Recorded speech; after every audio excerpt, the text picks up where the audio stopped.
müddətli tətil zamanı ibtidai siniflərdə və məktəbəqədər müəssisələrdə təhsil alan uşaqların adaptasiyası daha çətin olur.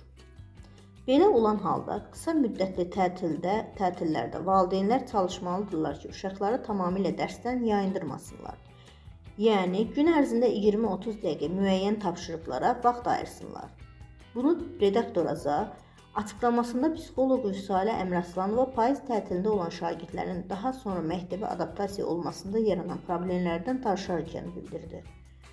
Onun sözlərinə görə valideynlər uşağın istirahətinə fikir versələr də rejiminə də diqqət etməlidirlər. Məsələn, normalda dərs vaxtı saat 7-nin yarısı yuxudan oyanırlarsa, tətil müddətində saat 8-də yuxudan oyanmaları mümkündür.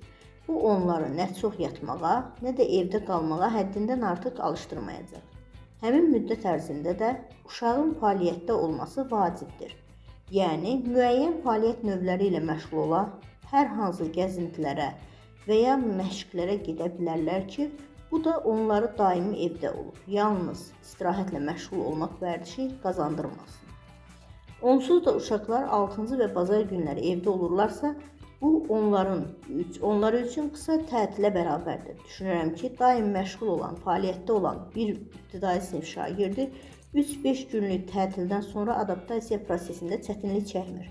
Amma əgər uşaq yalnız yuxudan durub dərsə gedir, heç bir məsuliyyəti yoxdur. Dərslə məşğul olunur və bu düşüncə ilə məktəbə gedirsə, əlbəttə ki, adaptasiyada çətinlik yaşayır. Çünki onların fəaliyyəti nə dərs müddətində, nə də tətil müddətində demək olar ki, olmur.